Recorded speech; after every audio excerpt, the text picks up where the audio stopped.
विवेकानां विषयेषु अनपायिनी त्वामनुस्मरत सा मे हृदयान्मापसर्पतु त्वमेव माता च पिता त्वमेव बन्धुश्च सखा त्वमेव विद्या द्रविणं त्वमेव सर्वं मम देव. That intense love which the ignorant bear towards the objects of the world, may I have that same intensity of love for thee, for thou art my mother, thou my father, thou my only friend and companion. Thou art my wealth and only knowledge. Thou art my all in all, O God of gods. Om Shanti Shanti Shanti Hari Om Tat Sat. Om peace, peace, peace be unto us all.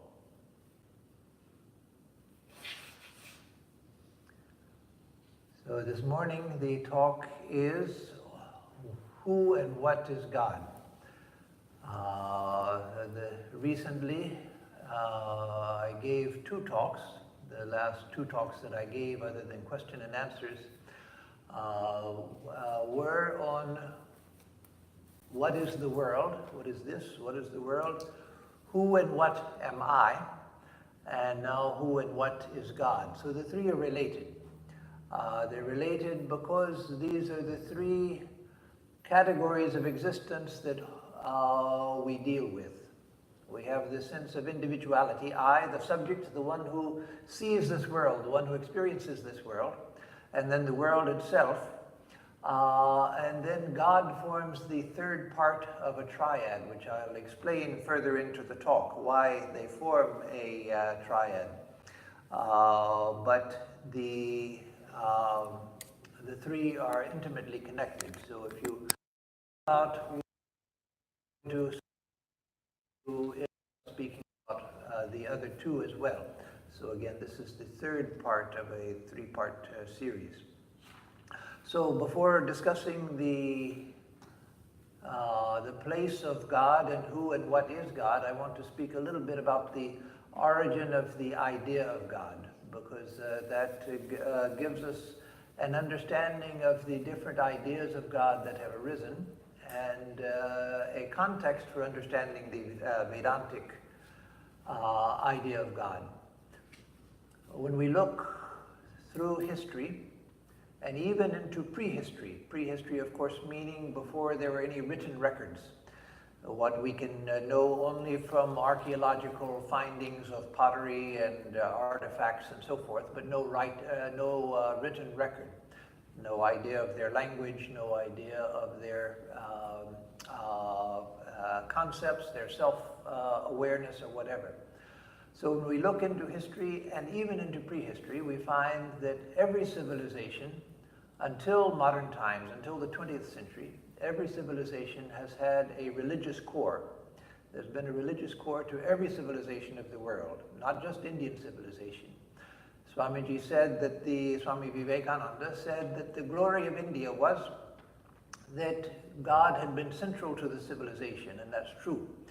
And the extent to which the society was organized around the very idea and reality of God was extraordinary.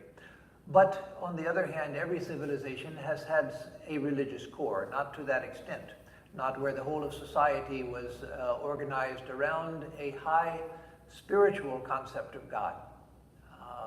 If you look at the Native Americans, if you look at the traditional tribal African civilizations, if you look at the tribes in Papua New Guinea, if you look into the cave paintings of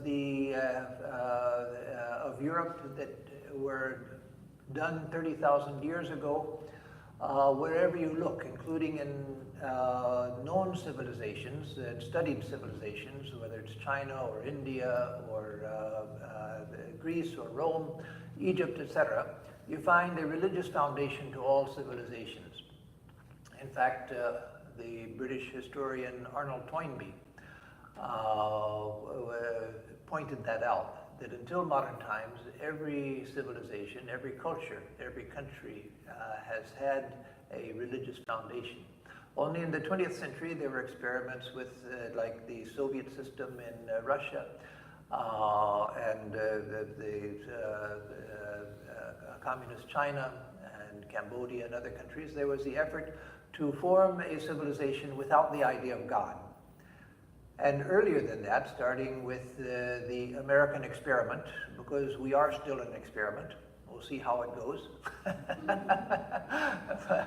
But we are still an experiment, and in historical terms, this is still a very young country. But starting with the American experiment, the experiment was made with secularism. However, that doesn't mean anti-religion. It certainly did not mean anti-religion, though America was founded as intentionally as a non-Christian country. Not anti-Christian, because most of the people were committed Christians. Not all of them, but most were. But it was intentionally formed as a non-Christian country, that is, as a country which was not tied to any particular religion. Now, there are many of the followers who would have objected, and they did object, saying that we are a Christian country, but others had the stronger voice, who said that no, our experience in Europe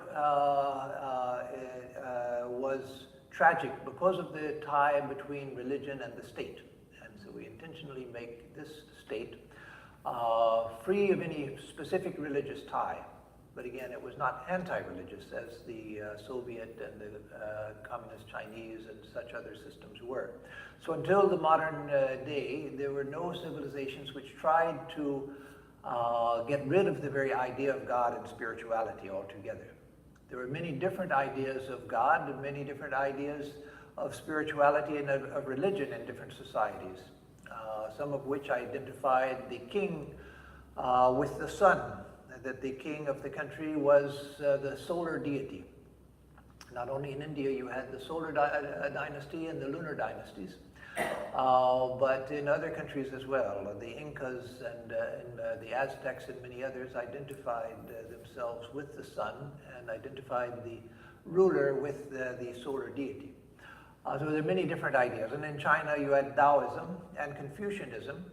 Confucianism was probably the least religious system that you could find, and still be something of a religion. That is, Confucianism didn't deny that the existence of some spiritual reality, but they said they were not concerned with it. But they were highly concerned with morality.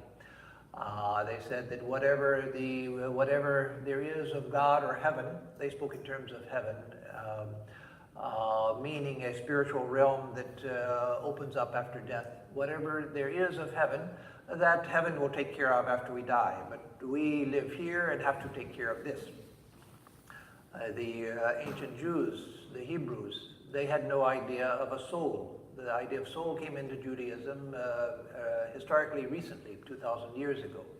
But the Jews had no idea of soul, but they did have an advanced idea of God.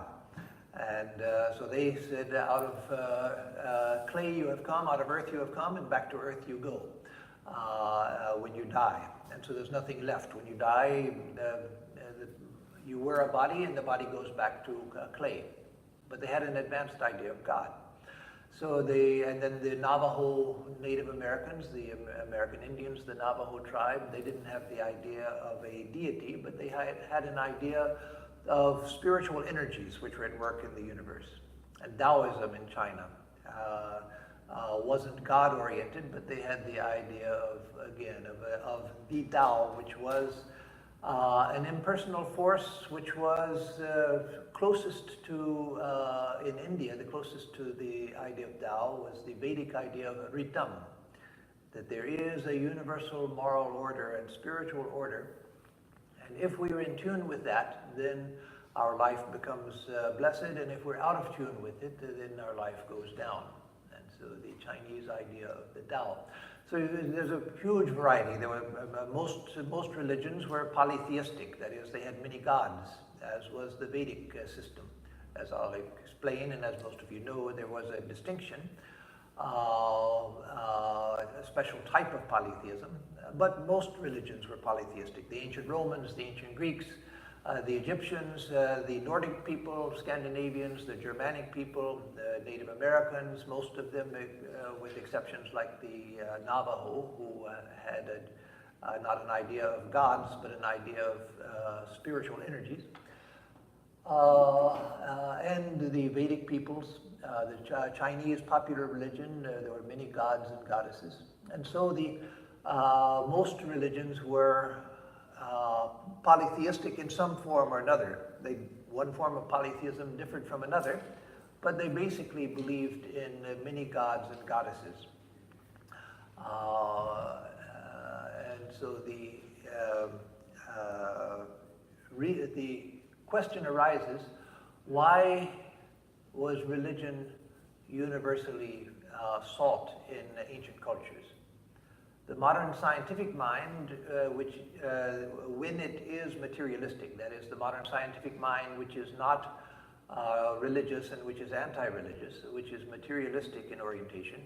What I mean is that not all scientific minds are of that mint, but those scientific minds which are materialistic by conviction, they believe that religion arose because of the absence of modern science. Because there was no science, people tried to explain the universe, and so they imagined all sorts of things. There's a god of the wind who's blowing, and then the wind blows. And there's a god of rain who's taking a bucket and pouring water over the earth. And different gods controlling and manifesting different natural elements. And so science came along and proved that all of that is nonsense, and that there is no God, there is no religion, that was all just superstition. But no, that is an extreme position, and it's a position based on the idea that there's nothing here but matter. I won't go into that because I talked about that when I spoke about what is the world, the silly, childish nature of materialism. But that idea is still strong in the modern world, that religion just is superstition. That people couldn't explain things, so they had to dream up God or the gods. And also people are weak, so they want somebody to help them. They can't get over the idea of a cosmic mommy and a cosmic daddy, and so they need somebody to help them because they're weak. No, we have to stand up and take responsibility for ourselves and just to lead our lives and forget all of this religious nonsense. So that's a very strong element even today in religion. But why did ancient people universally develop some religious idea? Forget all of the diversity for a minute and religious experience and religious expression. But why did people feel the need from the beginning, before history? Again, every civilization that has been discovered, including hunter and gatherer societies, they had religion. The ancient, the people who now they think might have been Neanderthals, who did the beautiful cave paintings in Europe, France and Spain in particular, where Pablo Picasso saw them and said that we have developed nothing new, that they knew everything, the cave painters, 30,000 years ago. So why is it that people have been religious up until the modern age with the dawn of modern science? One reason is the insufficiency of life. The insufficiency of life. We find limitations everywhere. There are limitations to action. There's so few things that we can really do. We can imagine doing all kinds of things. We can imagine doing incredible things, but when we actually come to working, we find that there's so many limitations on our power. Even with all of our modern technological advances, how many extreme limitations there are on what we can do. There are limitations on our knowledge. Even the most brilliant person, in fact, often the most brilliant people are those who are most aware of the extreme limitations on our knowledge. People like Einstein and Newton and others, brilliant people, they were very, very much aware of the extraordinary limitations to our knowledge. people who knew so much. But Einstein and Newton, both in their different ways, spoke of just playing with pebbles on the shore of the ocean of knowledge, that that's all that we're doing. Even that such people felt that that's all that they were doing. And so the insufficiency of life, the insufficiency of power to do, the insufficiency of mind to know and to understand, whatever knowledge that we have, even in the modern age, with all of our abilities to store and to collate data and information, still it's just a little spark of light in an ocean of darkness, of ignorance. The limitation of life.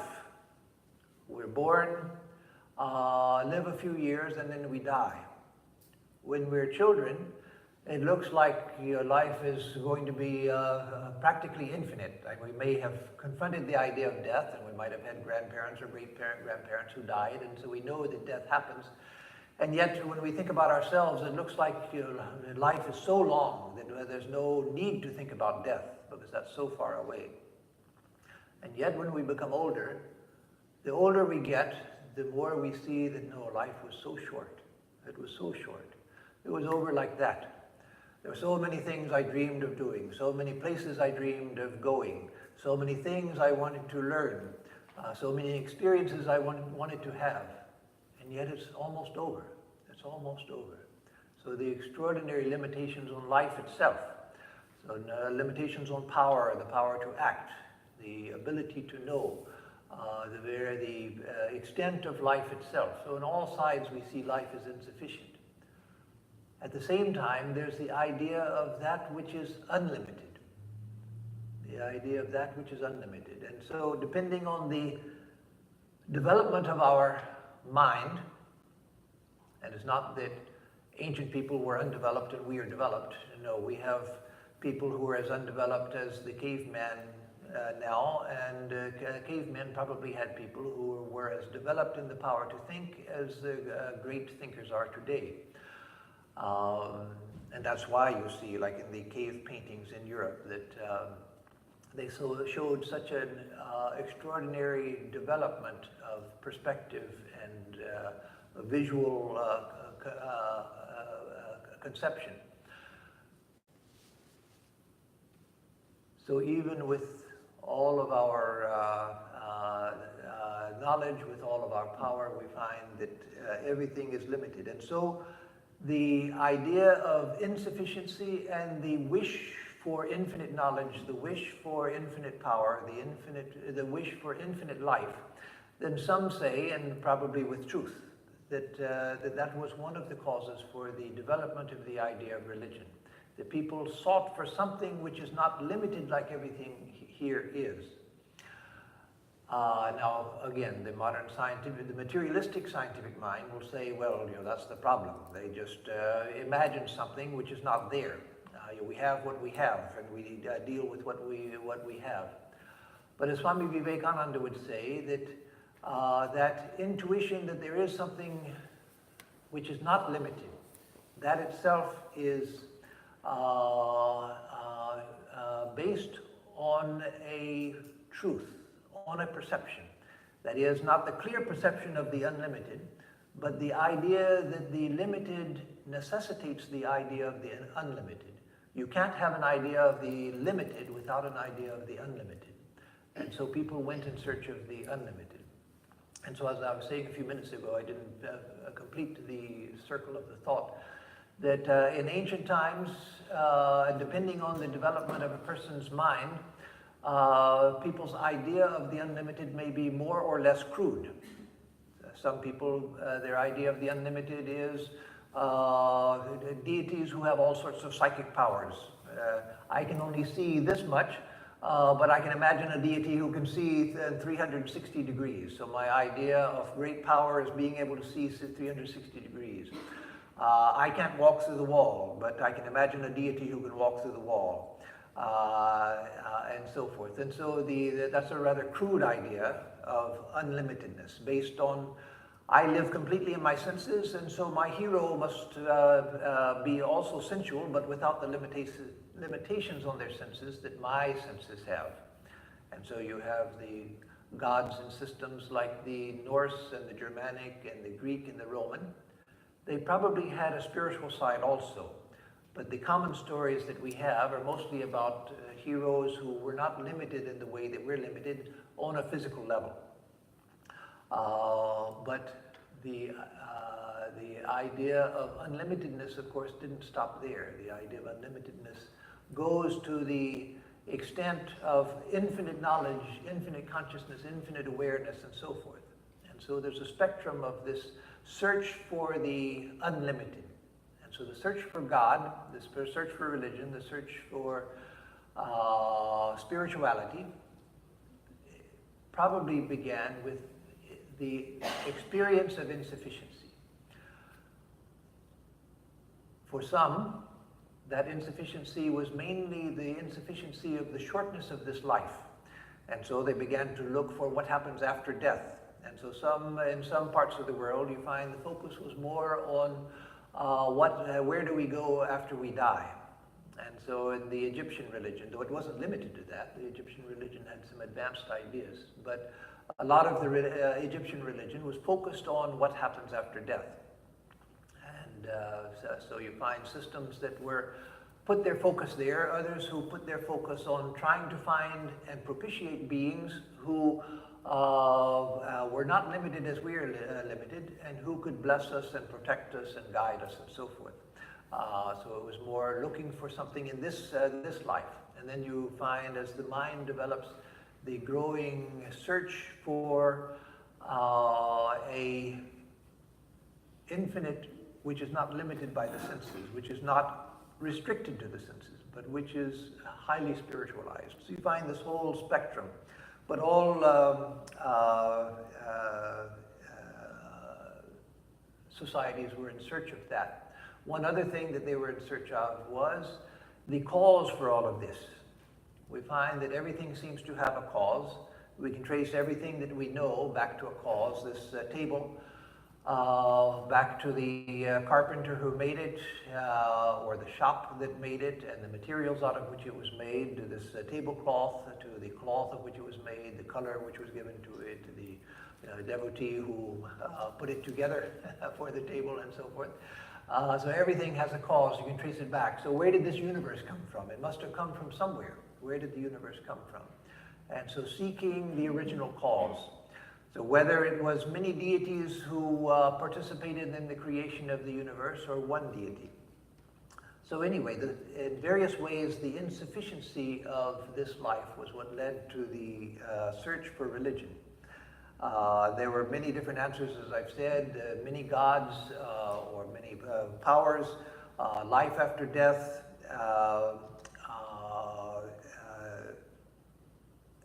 and so forth. And then also you find, like in the Sankhya system, the first real philosophy in the world, as far as we know, the Sankhya philosophy, you find that they said that the world is self-explanatory, but not in terms of this that we see. This that we see is founded on more and more subtle layers of existence until you get to the ultimately spiritual. So Sankhya didn't posit a god, a deity, that made the universe. It posited a process of evolution out of which this universe came from an original spiritual mistake. That is, the connection between Purusha and Prakriti, between consciousness and matter. That's what caused the evolution of this universe. But the source of it was spiritual. Even if it was based on ignorance, which Sankhya said all of this is, the identification of consciousness with matter, which is the fundamental mistake, even then it was a spiritual mistake. It wasn't an ordinary mistake. It wasn't that I didn't know 2 + 2 = 4 and made a mathematical mistake. It was an ultimate mistake, a cosmic and spiritual mistake. And so there were different answers that different people came up with. Now, Swami Vivekananda and Sri Ramakrishna, they taught that there are 3 ideas that go together. They form a triad. That is, individual souls, the world in which we live, and God. The God is a necessary idea for understanding the universe. Now that can be debated, and it can be debated very heatedly and very well debated by other sides, like the Sankhya philosophy, who said that no, the world is self-explanatory, but there's no need for a God. The Buddhists said the same thing, that the God is not necessary in order to explain the universe.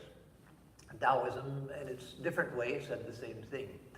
And so there are those who say that God is not necessary for understanding the universe.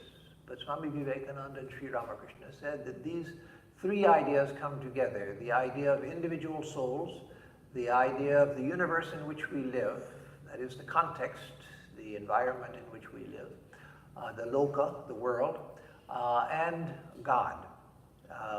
So these are the triad of Sri Ramanuja, the great philosopher of devotion from Tamil Nadu, but his ideas spread through much of South India and into the north as well, but especially the tradition he founded is still strong in South India. In fact, many of our swamis came from families that were devoted to that tradition, as many of our swamis came from Madhvacharya's Dvaita philosophy as well. So Ramanuja said that there are three categories. There are jivas, that is individual souls. There's matter, which this world is made out of. And there is God, the Lord of all of it.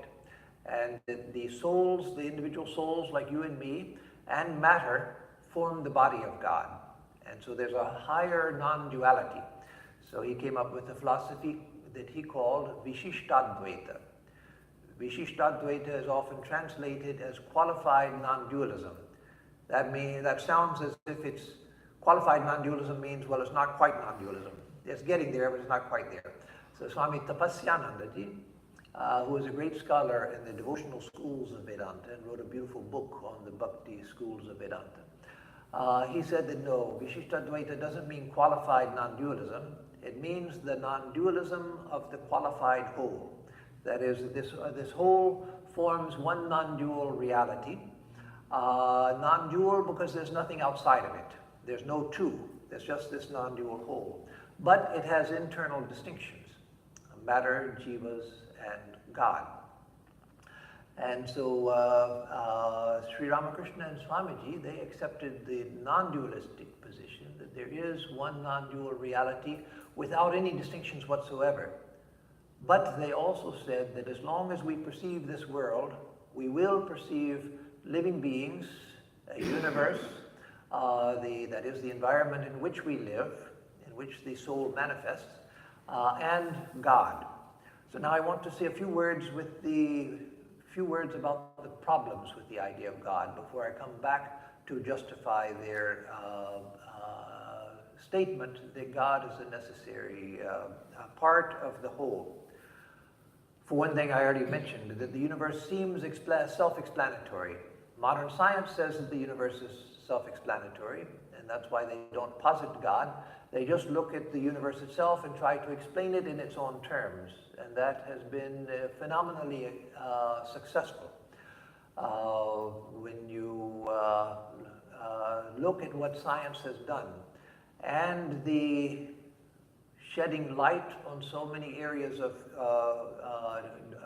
darkness, that is, of ignorance in the human mind, where the human mind had posited all sorts of ideas about how the universe works, which are no longer necessary. So many myths and so many legends and so many stories about the universe, which science shows are unnecessary. And so science seems to have shown that the universe is self-explanatory, but it hasn't really. It hasn't really. Why? Because at the edges of science, there's still vast amounts of ignorance. They haven't explained the mind. They haven't explained the difference between consciousness and matter. They've tried to say that consciousness comes out of matter, but as I said when speaking about what is this world, that is impossible to show. They haven't explained what life is. And so, as Swami Vivekananda said, physics would eventually lead to metaphysics. And you see among theoretical physicists that they are the scientists who are most open not all of them, but many of them, the theoretical physicists, are the most open to metaphysics because they themselves are aware of the limitations of our present knowledge and are trying to find some leap into something that will explain the contradictions in our present experience, which the universe in its own terms, the physical universe in its own terms, doesn't explain. So the universe seems self-explanatory. And then there's the question of the design theory. That is something that's very prominent in Christianity, but conservative Christianity right now, where they don't accept evolution. But design theory seems very logical. That is, that this universe is so infinitely complex that there must have been a designer, and that designer was God. But as evolutionists like the late Stephen Gould, the Harvard biologist, and others have said, if you look at the universe, it doesn't look like it was designed. That is, it's infinitely intricate, and everything is fitted together. But if you're going to design something, you wouldn't do it in the wasteful way that this universe has developed. This universe looks like an organism which has grown and developed, that is, which has evolved, but not that somebody sat down and designed all of the perfect pieces and put them together. And so the design theory seems to fall apart. The design theory is based on the idea, the analogy given, that if you were to find a watch out in the desert, then you would know that someone had made that watch and left it there. You wouldn't think that it was just a random process of matter combining and you ended up with a watch. And so the universe seems like that. But no, when you look at it, the universe is not a mechanism. The universe is an organism. That is, there's something which is growing and developing, but it doesn't look like something which was designed from the ground up. Otherwise, why would you need evolution if the universe were designed? You would design the finished product, not something which has to grow and constantly adapt itself and so forth. So again, the problems with the idea of God, the universe at one level seems to be self-explanatory. The design theory falls apart. But as I said, Sri Ramakrishna and Swamiji said that the idea of God is necessary. So why? Why, in spite of these arguments against the idea of God? Let me say how Sri Ramakrishna said that it was necessary first, so that you know what I'm talking about. That was the great lesson he gave to Totapuri. Totapuri was a non-dualist who accepted, as non-dualism does, the idea of God as a temporary illusion. That God is really an illusion, but is part of this whole illusion. You have the illusion of matter, you have the illusion of individual souls, and you have the illusion of God, and you have to go beyond all of them. And so when Sri Ramakrishna attained to Nirvikalpa Samadhi, and then came back and was still singing songs to the Divine Mother and chanting her names and clapping and dancing and so forth, Totapuri asked him, "What are you doing?" "Making chapatis." And so later, Totapuri discovered through Sri Ramakrishna's grace and the Divine Mother's grace the reality of God, the personal God. The time after 6 months when he had suffered from dysentery for a long time, and he found that he was so weak that he could no longer control his mind. He could no longer put his mind into Nirvikalpa Samadhi. He said that I know that I'm not the body. I've had the experience of the Atman. I know that I'm not the body. Why should I let the body control my mind? It's made my mind so weak that I can no longer go into Nirvikalpa Samadhi. So fie on the body, let me throw it off. So he walked out into the Ganges, trying to drown himself, and he walked all the way to the other shore, never finding water deep enough. And then he had the realization of the Divine Mother and came back to Sri Ramakrishna and told him what he had experienced. And so in that way, Sri Ramakrishna taught not only us, but taught us through Totapuri, that he showed Totapuri the reality of God, the personal God, not just the impersonal Brahman that we merge into, but the reality of the personal God. So Sri Ramakrishna and Swamiji said, as long as we see the world, God is a necessity.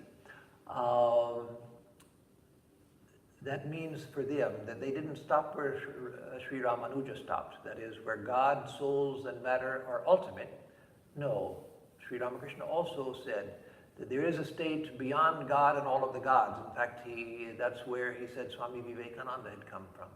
A realm so high, so transcendent that even the gods and goddesses fear to look into it. So Sri Ramakrishna said that there is that non-dual reality which is real. But as soon as we have the experience of subject and object, we have the experience of God as well. Not that we are experiencing God, but that the idea of God and the reality of God is a part of the whole picture. So let me talk about that a little bit. First of all, we have certain ideas which God is the fulfillment of those ideas. I have the idea of myself as an individual. I have the idea of myself as an individual. I'm identified with this body and mind. And so according to Advaita Vedanta, non-dualistic Vedanta, I am the infinite self, Brahman, but identified with a particular body and mind. And the same with all of you. The same with every ant that crawls along the ground. The same with every worm. The same with every plant. The same with every living being.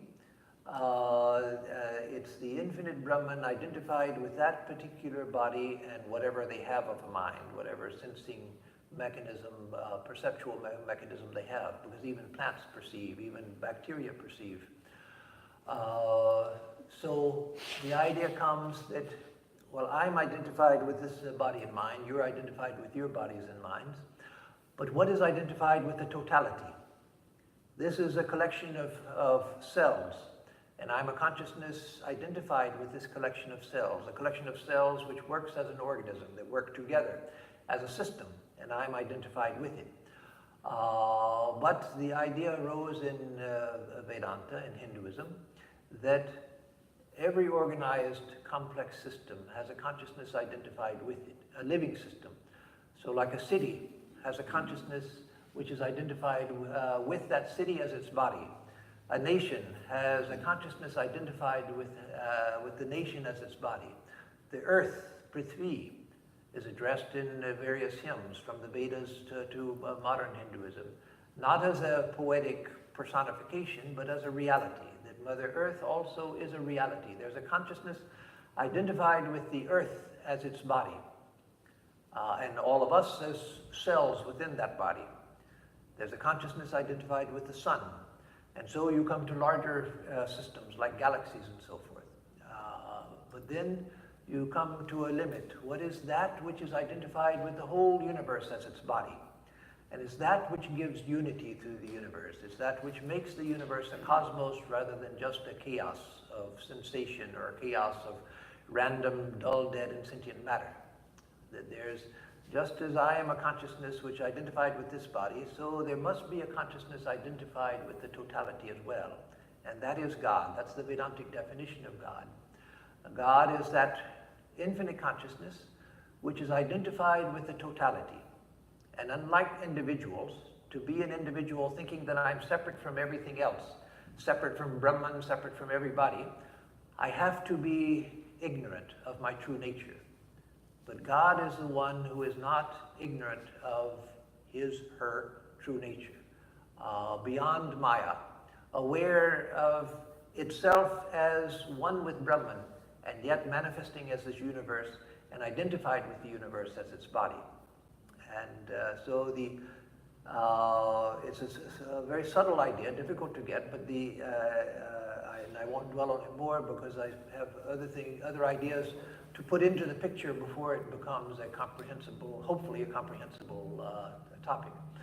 But the idea of the individual necessitates the idea of the totality as well. That you can't have an individual without an idea of a cosmic whole, and a consciousness which is identified with that conscious whole. The idea of individuality necessitates the idea of universality. The idea of individuality necessitates the idea of universality. And so the idea of the universal is not just an idea. You could say that, well, the idea of individuality necessitates the idea of the universality. Yes, true as an idea, but there is individuality, whereas there is no universality. But no, the experience of countless saints through the ages in many, many different countries of the world has been that there is a universal being, a universal being. And then there's the idea also that we have, an idea deep in the human heart, the desire for someone who understands me and can help me in all situations. The cry of the human heart for compassion, for understanding, for love, and for help and protection. When I was in high school, I had a teacher, a very good teacher, a biology teacher. He was my biology 2 teacher, second-year biology teacher, who was a very brave man. He was, this was in the Deep South, and he was an atheist, and he would speak openly in the class about his atheism, which was dangerous to his profession at that time in the South. Even today it could be dangerous to his profession. But in those days, in the mid-60s, he would freely talk about his atheism. Not trying to convince us, but trying to explain to us why that was a reasonable possibility, that there is no God. But he would say that he would tell us, so people would ask him, well, Mr. Rhodes, don't you pray? And he'd say, yes, I do pray. They say, well, who do you pray to? He said, well, I don't know. But when I'm in trouble, when I'm in a situation where I feel completely helpless, then I pray. I don't know who I'm praying to, but it's a spontaneous cry that comes from the heart. And that's true. That's true. That comes to everyone. I mentioned a couple of weeks ago, perhaps, in the Gita class, about people on the battlefield. When people are dying on the battlefield, there's a common experience that they cry out for their mother. Some may cry to God, others cry to their mother. Their mother's nowhere near. No possibility of their mother coming for them. But that automatic response of looking to someone who can help me. Someone, again, because of the insufficiency of life. The insufficiency of life. The insufficiency of my own powers to solve all of my problems. And so there is a cry within the human heart for someone who can help. Someone who can protect me. Someone who can guide me. Someone who will love me even in spite of my mistakes, even in spite of my mistakes, who will love me even in spite of my failures, and someone who can come to me and succor me during life and at the time of death. That's why they say that on the battlefield, or they usually put it in the trenches, there are no atheists. That is, in the trenches on the battlefield, there are no atheists, because then everybody realizes, no, I need help. I can't face this by myself. I need help. And so that's the spontaneous cry of the human heart. And so is there a reality which responds to that cry? One of the beautiful ideas that Swami Vivekananda gave, Sri Ramakrishna said, yes, there is a response, and he showed it in his life. But Swamiji gave, in many cases, gave the intellectual underpinnings for many of the things that Sri Ramakrishna showed just as experiential, which you can deny by saying that, well, that was, his insanity. He experienced it because he was crazy. But Swamiji showed the intellectual underpinnings of many of those things. And he said that when you have an idea within, such a deep idea within the human heart, within the human mind, a fundamental idea, there must be something corresponding to that idea. The reality and the idea come together. The reality and the idea come together. And so that spontaneous cry of the human heart, which comes to everybody at some time, even to the atheist, then that spontaneous cry shows that there is that which fulfills the cry, the response to the cry. And another reason for saying that God is true and God is necessary is the experience of countless saints and sages, and our own experience. If we pray to God sincerely and long enough, we find that in one way or another we get a response. The response may not be in the way that we're expecting, but we find that there is a response. That many of us have seen. I don't mean just me and Swamis, but I mean among you as well. There are many people who have seen that. When we face a situation in life sometimes where it looks like there's just a solid wall, an impenetrable wall, and there's no way forward. We think, there's no way forward now. What can I do? There's nothing. And then that spontaneous little cry comes from the heart, and we pray and pray and pray because we see no alternative. We see nothing opening up. And then suddenly a door opens in this impenetrable wall, a brick wall which had no doors. Suddenly a door opens, and we see, no, there is a way forward, and we feel that we're guided through it. Now, would that we could always live like that. That's where saints live, where that's always the case. But for us, it's an occasional experience. It may come once in a lifetime, or twice or three times in a lifetime, where we're in a desperate situation and we see no way forward, and suddenly the door is opened to us. But there's the experiential reason why God is not only necessary, but God is real. So there is a responsive heart to the universe. Let me say a word about, I was going to speak about many more things, but let me say a word about monotheism. Because there's a lot of confusion about monotheism. There are many Hindus who are quick to say that, oh yeah, Hinduism is monotheistic. We're not polytheistic, we are monotheistic. But monotheism has a very particular definition which does not fit Hinduism.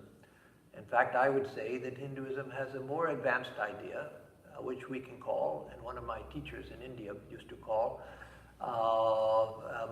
monistic theism. Not monotheism, but monistic theism.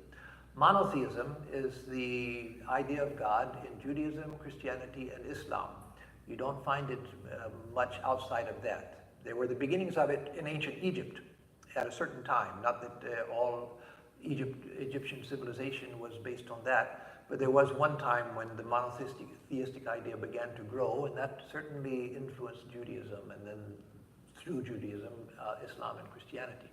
But monotheism is the idea that there is one God and only one God, that all other gods are false, but there's one God and only one God, and that God is the creator of this universe and is separate from the universe, maybe dwelling within the universe, and there are various ways of maintaining the idea of the absolute nature of God, such as the idea in Christianity that God created this universe out of nothing. That's a way of saying that God alone exists. In Islamic thought, there are similar ideas which protect the absolute nature of God, so that God is not, there's not God and the world. But basic to monotheism is the idea that this world is not God. Maybe this world is not, God alone is, but this world is not God. And so creator and creature are separate. Now in Islam among the Sufis, and in Christianity among some of the saints, you find that that idea was transcended. Explicitly among the Sufis of Islam and Christianity, the mystics were not allowed to say it, even though they experienced it, but they couldn't say it because the church wouldn't accept it. But this idea of the the identity of God, creator and creation, that was anathema in the main schools of these religions. That's why the Sufis were not and are not accepted by many Orthodox Muslims because of such ideas. And so this idea of monotheism is that God created the universe, that God and creature are eternally separate. Much like in the schools of the school of Dvaita in India, the Madhvacharya school. And again, that God is one, and other gods are false, except for this God alone is true. That grew out of the Jewish experience, the Hebrew experience in the areas of Palestine, etc., where they lived, where there were different tribes, and each tribe had their tribal god. And so the idea grew that our God is stronger than your God because we are stronger than you are. And so our God is better than your God. And that competition among the gods led finally to the idea that our God is true and your gods are false. Ours is the only true God. So monotheism is tied up with all of these. The Hindu idea is that God is one, yes, but God is not exclusive. It's not that God is one and all other gods are false. It's that God is one, and whatever we think of as God is a reflection of that God. And so God is the unitary reality out of which this diversity has come. So this universe is not separate from God. This universe is an expression of God. This universe is an expression of God. We see it as separate from God. We see that there's God in the universe, and we want to get out of all of this mess and go to God, to get away from all of this stuff, all of these problems. But the higher view is that when one begins to see that everything here is a misreading of God, there's nothing but God. And so monistic theism, that is that there's one reality, and that one reality expresses itself as God. That one reality is Brahman, the infinite, non-dual reality in which there are no distinctions, no time and space, no universe, no individuals, nothing, but infinite reality, undivided. But that same reality expresses itself as God, souls, and universe. And that God is the personal expression of that infinite reality in relationship to the universe. And that's why the three go together. Souls, universe, and God. If you as a soul realize Brahman, then yes, God in a sense disappears, but no, God doesn't really disappear. You find that God as you knew God is Brahman. You as you yourself are Brahman, God is Brahman, the world is Brahman, everything disappears into the infinite Brahman. You don't disappear, you realize that you are the infinite ocean of Brahman. God doesn't disappear, God is that infinite ocean. But as soon as you have a sense of individuality and a sense of the world, then God is present as well. That's why the triad goes together. It's the three necessitate each other. So in the famous words of Hanuman, which Swamiji used to quote and Sri Ramakrishna used to quote, let's see if I can remember it. Jiva buddhya tu dasoham. When I think of myself as a, deha buddhya tu dasoham. When I think of myself as a body, then I am your servant. Jiva buddhya twadam shakaha. When I think of myself as a soul, then I am the part and you are the whole. Tvamevaham. Atmabuddhya tvamevaham. When I think of myself as the infinite self, then I am you. I'm not different from you, O Lord. So this was the saying of Hanuman, that when I think of myself as a body, you are this Lord and I'm your servant. When I think of myself as an individual soul, then I am the part and you are the whole. But when I think of myself as the infinite Atman, then you and I are one. So Vedanta doesn't deny the reality of any of those levels, but says that the highest reality explains all of the other levels. It explains all of the other levels. And so God is a necessary part of the triad of creation. So now let me say, before closing, a few words about the Vedantic idea of God. That in Vedanta, especially in Ramakrishna Vedanta, I should say, in Vedanta in general, in Hinduism in general, but especially in Ramakrishna Vedanta, God is not primarily a creator. God is not primarily a creator. And that's true of Hinduism in general, but it's not made such a point of as it is in the teachings of Sri Ramakrishna. When he would hear the Brahmo Samajists praying to God, saying, "Oh God, what a beautiful earth you have made. Look at all the beautiful trees and the beautiful grass and the beautiful lakes and the beautiful rivers and the beautiful sky and the beautiful sunset and everything." Then Sri Ramakrishna would say, "Well, why do you speak so much about the creations of God? Why not go to God himself? That when you go to a beautiful garden, then seek out the gardener. instead of just dwelling with the plants. And so God is not primarily a creator in the Hindu conception. Creation is a minor part of the glory of God.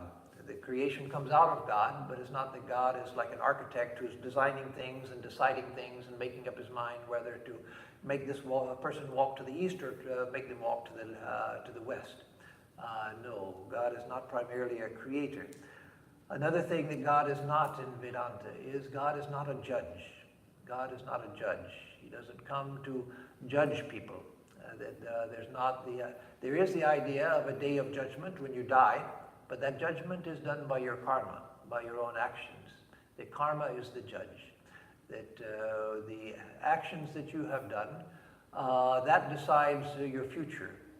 But that's a very important part for us to remember about the nature of God, that God is not primarily a judge who is looking to find out what we're doing wrong. He's not like Santa's elves, which are looking to see whether you've been naughty or nice, and telling Santa that this kid shouldn't get any presents this year. So God is not a judge. God is the ocean of love, the ocean of love, the ocean of existence, the ocean of love, the ocean of wisdom and consciousness, whose love is our very being, and whose being is our very being. That there's an intimate connection. Again, a part of monotheism is the idea that the creator and creature are separate. That's why, again, within Islam, some of the wonderful Sufi saints were persecuted because they came to the realization that they were one with the highest truth, one with Allah. That was not acceptable. So mainstream monotheistic religion says that the God and creature are eternally separate. But in Vedanta, that's not true. God is your own, the self of yourself, the soul of your soul, the very essence of your being. And so God is not a judge. God is not primarily a creator. God is your own self, the inner controller, the antaryami, the witness of everything, but not as a judge. Not sitting in your heart watching what you're doing to note down in your karma notebook what you did good and what you did bad. But there is the all-loving witness. There is the all-loving Sakshi, who is loving because it's you are God's own being. You are the very being of God. You are the very expression of God. And so there's not God and you, where God can look on you with the detached attitude of a judge to see whether you're worthy or not worthy. No, you're the very expression of God. So then who and what is God? First of all, God is consciousness. God is consciousness itself, the infinite ocean of consciousness, but the consciousness which is aware of this universe and aware of everything within it. I'm aware of the little thoughts coming in my mind and a little bit of my body's functions and so forth. I'm not even, each of us as an individual, we're not even aware of that much of our own mind and body. But God is the infinite awareness which is aware of everything. Brahman is the essence of God. Brahman is the infinite, transcendent reality where there is no world, there is no individual. So that's why we don't pray to Brahman, because in Brahman there is no world. You and I as individuals don't exist in Brahman, so who are you going to pray to? There's no person there. But God is that same reality, that infinite consciousness, aware of this world and of everything passing within it. So Sri Ramakrishna said that God hears even the footfall of an ant. Will he not hear the prayer of a devotee? Yes, God hears the prayer of everyone. God sees the hearts of everyone with love, again, not with judgment, but with love. And so God is the infinite who is aware of everything. So God is consciousness. God is also, this is a very important idea. I'm going to close after just two more things, short ideas. One is that God is responsive awareness. God is responsive awareness. So God is aware of everything, but as a person. What is the essence of personhood?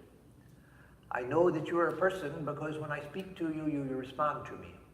If you were a dead body, somebody had seated a dead body in front of me, and I could ask you questions and you just sit there. I poke you and you just sit there. And finally I realized that, oh, you're dead. Why do I think that you might be dead and try to go call someone to see what's wrong with this person sitting here in the chair? Because you don't respond to me. And so personhood, the essence of personhood is responsive consciousness. And so God is that infinite consciousness which responds to the heart of the devotee. Because it's it, meaning he or she, is aware of everything and everyone. Brahman, again, there's no world in Brahman, there's no individuality there, so there's no praying to Brahman. Who's going to hear what? When there's no personhood there, there's no responsiveness because there's nothing to respond to, just infinite reality without division. But God, again, is that same consciousness in relationship with the world. When the world disappears and your individuality disappears, then God disappears as well. God disappears back into its reality, into its source, which is Brahman. So it's not that God is unreal. It's that God is that infinite Brahman that we can relate to as long as we perceive this universe. And as Sri Ramakrishna said, there are many people who prefer, even after realization, to live in relationship with God. And so it's not that everyone has to think of their ideal as merging into the infinite Brahman. No, Sri Ramakrishna said that even at the highest level of spiritual realization, there are different expressions of spirituality. And those who want to play with God, to delight in God, to live in the company of God forever, that also is an ideal. That for some, they want to merge into the infinite and be the infinite. Others want to retain that relative relationship with God in order to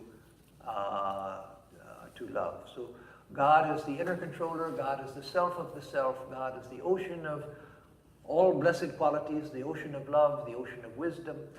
And that God is the heart of our own heart, found here, not out there. We may have a vision of God out there, but that is a reflection of the reality which is within our own heart. And so God is the inner soul of each soul, and therefore God is the one being of whom we can never be afraid, of whom we can never feel fear from, because it's the essence of our own being, the inner soul of our own soul. So with that, I'll close. Various things that could be said about the nature of God, but that in what may not seem so brief as a lecture, but compared to the subject, it is brief. It's a brief description of God from the historical perspective and the experiential and the more philosophical. So let me see if there's, once again, I didn't leave time for questions. Let me see if there's one question that anyone has. Then if not, I'll go forward with oddity. Okay, I saw Ajay first. Let me see. You know, you very elaborately talked about the existence of God. You think about the universe. Is it contracting or expanding? What is expanding into? Are there finite limits or infinite limits? And prior to the Big Bang, what was the shape of the universe? Yes, now that, I want to pretend to be able to answer that, but let me say a word or two about it. One thing, once Swami Vivekananda, as Narendranath, he came to Sri Ramakrishna and told him that, sir, when I was meditating the other evening, I saw in my forehead a luminous triangle, and he described it to Sri Ramakrishna. And Sri Ramakrishna said, that is the Brahma Yoni, the source, the creative source of this universe, the Brahma Yoni. And then Sri Ramakrishna said, but when I saw it, when I had the vision of it, I saw millions of universes coming out of it every second. Millions of universes coming out of it every second. So what that means, I'm not going to try to explain, just what Sri Ramakrishna said. And as far as the shape of the universe, the general idea of the Hindu tradition has been that it is basically egg-shaped. Now, don't take that too geometrically, that you draw a geometrical figure of an egg and that's exactly what the universe looks like. But generally it was considered to be egg-shaped. And that's why this is called the Vishwa Brahmanda, the universal egg of Brahma, Chaturmukhi Brahma, the four-headed Brahma, the creator. So this universe comes out of the cosmic egg. But it's so what that means also I want to pretend to explain, but that those rishis who have experienced the universe as a whole have said that it is egg-like. It is egg-like in shape. So I'll take one question here if it's a short question. So don't make it long. If you can ask a very short question, I'll take that. Just state the question itself, if you can. My question is, after all this discussion, how does this help us on our spirituality? Yes. So after all these discussions, how does it help you with spirituality? That's for you to decide. The reason for giving such talks is so that we have some understanding of what God is. If we are satisfied just with, I grew up with the idea of God, I pray to God, that's all I need to know, then fine. That's all one needs to know. Just go forward with your idea of God. The problem is for many people that's nowadays especially, that's not enough because questions come. They've studied science, they've studied different ideas of God, and so in the modern world, many people need to have a more analytical and deeper idea of who and what God is, because there are many questions. If a person has no questions, they have no doubts, they just think God is, I am, that's all I need to know, then that's fine. That's a perfectly good basis for religious life. But at the same time, there is a danger with that. And that's why Swami Vivekananda gave so many lectures and why we continue to give in a much less effective way than he did, continue to give talks. Because ideas are important. Ideas are important. You find that it's because of religious ideas that people go and kill other people. It's because of religious ideas that one group shuns another people. It's because of religious ideas that one people say, we are gods and you are all meant to serve us. It's because of religious ideas that people do all sorts of horrible things to each other and to themselves. And so there is a place for proper religious straightening out of our religious ideas so that we can see things in the largest, clearest context.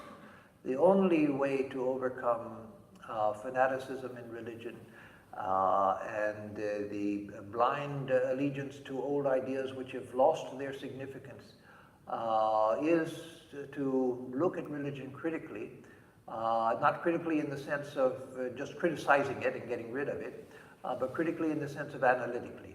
Until we come to a deeper understanding of who I am, what God is, what the universe is, then my ideas will be built on a firm basis and they will be built on a broad basis. A basis broad enough to accept all people. It's not that I'm a Hindu and I'm against everyone else, or I'm a Buddhist and I'm against everyone else, or anything like that. No, it's a basis for accepting all people. A basis for making room in the universe for everyone. A basis for accepting all cultures. A basis for seeing the whole universe as divine, so that I don't go and practice my religion and I come out and kick a dog. So I don't go and pray to God and then come out and spit at a man that I don't like. So that I have a basis for a liberal and open and loving relationship to the whole universe. So I'll end here. And let me give a closing chant and then announcements. Om Dyo Shanti Antariksham Shanti Prithvi Shanti, Apa Shanti, Oshadhaya Shanti, Vanaspataya Shanti, Vishwe Deva Shanti, Brahma Shanti, Sarvam Shanti, Shantireva Shanti, Sama Shantiredhi. Om Shanti, Shanti, Shanti. Peace is in the heavens. Peace is in the sky. Peace is on earth. Peace is in the waters. Peace in the plants and the trees. The gods are peace. Peace is the nature of truth. All is peace. Peace alone, peace. May that peace, real peace, be with us all. Oh, peace, peace, peace be with us and with all the beings of the universe.